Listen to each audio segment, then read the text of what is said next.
انشاءاللہ روزانہ جو ہے فجر کے بعد ایک کسی کبیرہ گناہ کے بارے میں کچھ وضاحت ہوا کرے گی۔ قرآن و حدیث میں جس جرم کو سب سے بڑا جرم کہا گیا ہے وہ ہے غیر اللہ کے ساتھ کسی غیر کو شریک کرنا۔ ارشاد ہے وَذَرُوا ظَاهِرَ الْإِثْمِ وَبَاطِنَهُ، ظاہری گناہوں کو بھی چھوڑ دو اور باطنی گناہوں کو بھی۔ تو ان جرائم میں جس کو اللہ نے سب سے بڑا جرم کہا ہے وہ یہ ہے کہ اللہ کے ساتھ کسی کو شریک کیا جائے۔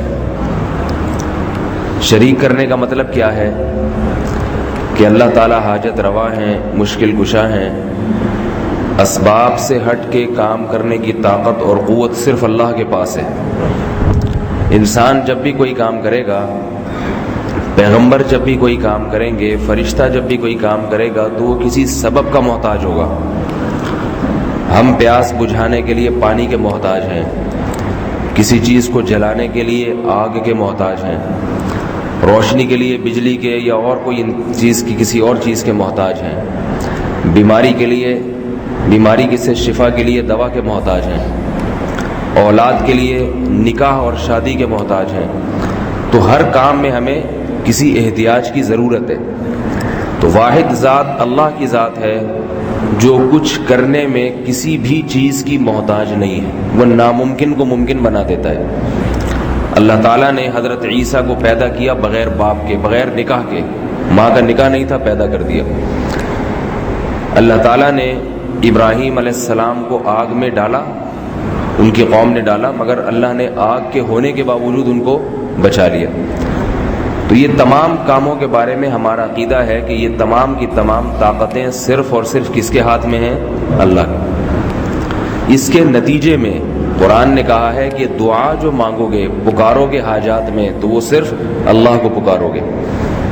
اللہ کے ساتھ کسی کو شریک کر لیا، وَمَن يَدْعُ مَعَ اللَّهِ إِلَٰهًا آخَرَ، اللہ کو چھوڑ کے نہیں، اللہ سے بھی مانگتے ہو، ساتھ میں کسی اور سے بھی۔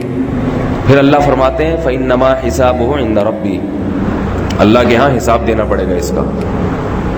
تو آج کے دور کے جو مشرکین ہیں وہ یہ کہتے ہیں کہ اللہ نے اپنے محبوب بندوں کو کچھ اختیارات دے رکھے ہیں خوش ہو کے، کسی کو بگڑی بنانے کا اختیار دے دیا ہے، کسی کو اولاد کا اختیار دے دیا ہے۔ تو جب اللہ نے خود ہی اختیار دے دیا تو ان بزرگوں سے یا ان نبیوں سے مانگنا بھی جائز ہو گیا۔ قرآن میں اسی شرک کی جگہ جگہ نفی ہے کہ ہم نے اپنے اختیارات کسی کو تقسیم نہیں کیے، اسی شرک کی۔ اللہ جیسا دوسرا اللہ، اس کا پوری دنیا میں کوئی بھی قائل نہیں رہا ہے۔ سب یہ کہتے تھے اللہ ایک ہے، عیسائی بھی یہ کہتے ہیں کہ اللہ ایک ہے، ہندو بھی بھگوان کو ایک مانتے ہیں۔ بات ساری گڑبڑ یہاں آ کے شروع ہوتی ہے۔ اسلام میں اور نان مسلم میں فرق یہ ہے کہ وہ اسلام یہ کہتا ہے کہ جب اللہ کو ایک مانا ہے تو حاجات اور مشکل کشا صرف اسی کو مانو، اس نے اپنے اختیارات کسی کو تقسیم نہیں کیے، کیونکہ اختیارات وہاں تقسیم کیے جاتے ہیں جہاں خود سارے نظام پہ کنٹرول کرنا ممکن نہیں ہوتا۔ وزیر ہے، اختیارات تقسیم کرتا ہے، کچھ علاقے کے کونسلر کو، کچھ ناظم کے پاس چلے جاتے ہیں۔ پانی کا مسئلہ جو ہے واٹر پمپ والوں کو دے دیا، بجلی کے مسائل الجھانے کے لیے KESC کا دفتر بنا دیا۔ تو خود سارے مسائل حل کرنا حکومت کے بس کی بات نہیں ہوتی، جبکہ اللہ ہر وقت ہر ایک کی سنتا ہے، سارے مسائل حل کرتا ہے۔ تو اس لیے قرآن مجید میں شرک کو سب سے بڑا ظلم کہا ہے، اور مشرک شرک پر موت واقع ہو جائے تو جہنم کی آگ کی وعیدیں سنائی گئی ہیں۔ کچھ بھی ہو جائے اس کی مغفرت نہیں ہو سکتی اگر اسی پر موت واقع ہو گئی۔ وجہ اس کی یہ ہے کہ شرک کی برائی یہ عقل سے سمجھ میں آتی ہے، انسان کی عقل سے۔ عقل یہ کہتی ہے کہ جو ہمارے جیسے عاجز ہیں ہم ان کے سامنے سر نہیں جھکائیں۔ عیسیٰ علیہ السلام کھاتے بھی تھے، عیسائی بھی مانتے ہیں، وہ بھی روٹی کے محتاج تھے، وہ بھی پیاس کے لیے پانی کے محتاج تھے۔ تو سوال پیدا ہوتا ہے وہ پھر تمہاری بگڑی کیسے بنا سکتے ہیں جو خود روٹی کا محتاج ہو؟ خود کانا یا کلان طعام، قرآن کہتا ہے وہ تو کھانا کھایا کرتے تھے۔ تو اسی طرح مزاروں پہ جا کے مانگنا، یہ ساری کی ساری چیزیں کفر ہے، شرک ہے، انسان کو مرتد بنا دیتی ہے۔ یا رسول اللہ مدد کے نعرے لگانا یا غوث اعظم مدد کے نعرے لگانا، اس سے ایمان کی بنیادیں ہل جاتی ہیں۔ اور اللہ نے فرمایا لا يدخلون الجنت حتى يلج الجمل في سم الخياط، جیسے اونٹ کا سوئی کے ناکے میں سے گزرنا ممکن نہیں ہے، ایسے ہی مشرک کا جنت میں جانا ممکن نہیں۔ یہ مثال دی جاتی ہے نا، اونٹ اور سوئی کا ناکہ ایک دوسرے کے بالکل متضاد ہے، تو جیسے اونٹ کا سوئی کے ناکے میں سے کوئی گزرنا عقلاً محال ہے، تو اللہ فرماتے ہیں جو لوگ میرے ساتھ دوسروں کو شریک کرتے ہیں ان کا جنت میں داخلہ اسی طرح عقلاً محال ہے، ممکن نہیں ہے۔ وجہ اس کی ہے کہ قیامت کے دن جب مصیبت آئے گی اور وہ اللہ کو پکاریں گے تو اللہ کہیں گے اب اسی کو پکارو جس کو دنیا میں پکارتے تھے۔ بابے کے مزار پہ جاؤ غوث اعظم کو پکارو، جاؤ رسول سے مدد مانگو، میں مدد نہیں کروں گا تمہاری، تو سارے عاجز کھڑے ہوں گے تو کوئی نہیں بچا سکے گا۔ اس لیے یہ اپنا عقیدہ مضبوط رکھیں، پختہ رکھیں کہ توحید کے معاملے میں کوئی لچک نہیں ہے۔ البتہ بعض توحید پرستوں کو بھی کافر مشرک کہہ دیتے ہیں کچھ غلط فہمیوں کی وجہ سے۔ وہ یہ ہوتا ہے کہ اللہ تعالیٰ بعض مرتبہ اپنے بندوں سے کچھ کام لے لیتے ہیں جس میں بندے کا اختیار نہیں ہوتا، کام چونکہ بندے سے لیا ہوتا ہے اس لیے بعض دفعہ اس کام کی نسبت بندے کی طرف کر دی جاتی ہے مجازن۔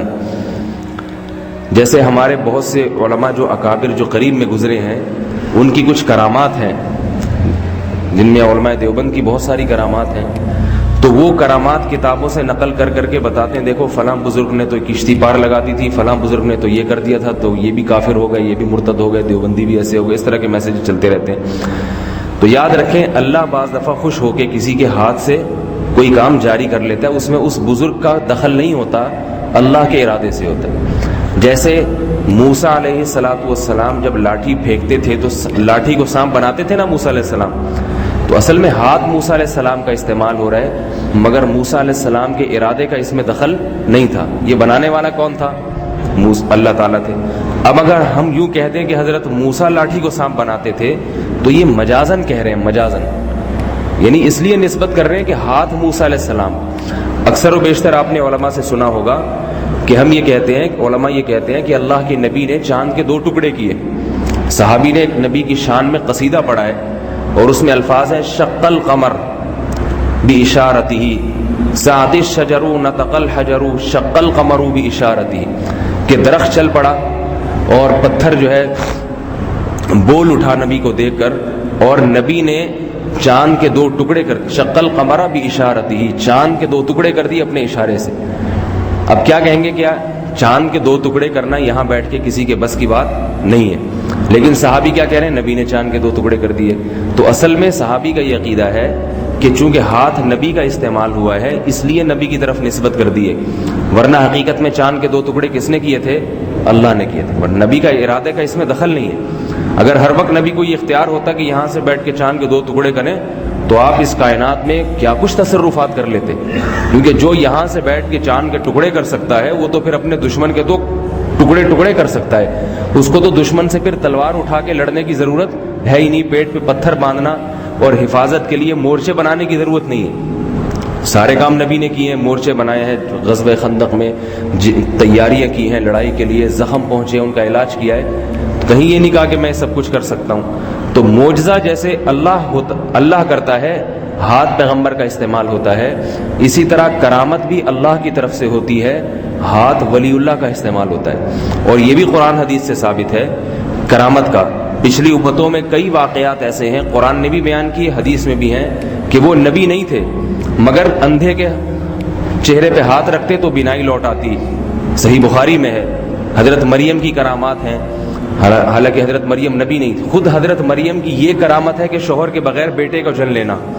یہ اسباب کی دنیا میں ممکن نہیں ہے کہ ایک عورت نکاح نہ کرے اور بچہ پیدا کر دے وہ، لیکن اللہ نے حضرت مریم کی یہ کرامت کو ظاہر کیا، تو یہ بھی اللہ کی طرف سے کام ہوا ہے جس میں حضرت مریم کے ارادے کا دخل نہیں ہے۔ حضرت مریم بے موسم کے پھل کھایا کرتی تھی، اسباب کی دنیا میں دسمبر میں کوئی کھا سکتا ہے آم کی پیٹیاں کسی کے اگر دسمبر میں دیکھیں تو آپ کہیں گے کوئی اس کے پاس جادوئی چھڑی ہے کہ دسمبر کے مہینے میں پتہ نہیں کہاں سے آم لے کر آ رہا ہے، اور جو ہے وہ انگور جناب وہ جنوری میں کھا رہا ہے، تو ظاہر ہے وہ یہ حضرت مریم کھاتی تھی۔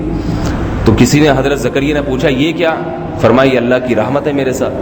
تو یہ ماوراء العقول واقعات یہ بزرگوں کے ہاتھ پہ جاری ہو جاتے ہیں۔ سلیمان علیہ السلام نے کہا کہ یہ کون ہے جو ملکہ سبا کا تخت اٹھا کے لائے گا، ایک جن نے کہا کہ میں اٹھا کے لے آؤں گا، حالانکہ کئی سینکڑوں کلومیٹر پر تھی، تو جن کہہ رہا تھا کہ میں اٹھا کے لاؤں گا، اتنے میں ایک بزرگ نے کہا جن کو اللہ نے زبور کا علم دیا تھا، انہوں نے کہا کہ آپ کی پلک جھپکنے سے پہلے میں اٹھا کے لے آؤں گا.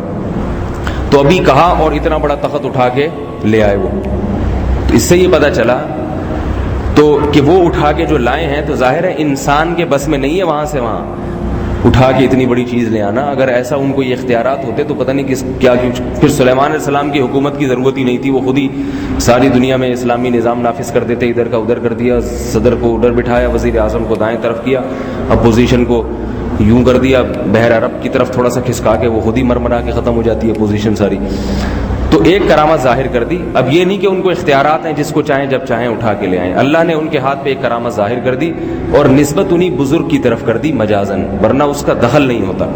تو یہ اس لیے کر رہا ہوں کہ آج پرانے علماء جو بڑے توحید پرست تھے، جن کی ساری زندگیاں توحید کی دعوت میں گزری ہیں، بعض خناس قسم کے لوگ، خبیث قسم کے لوگ ان بزرگوں کی کرامات کو ظاہر کر کر کے ان پہ کفر کے فتوے لگا رہے ہیں ایس ایم ایس پہ کہ دیوبندی کافر اور فلاں کافر، فضائل اعمال کے مصنف بھی کافر.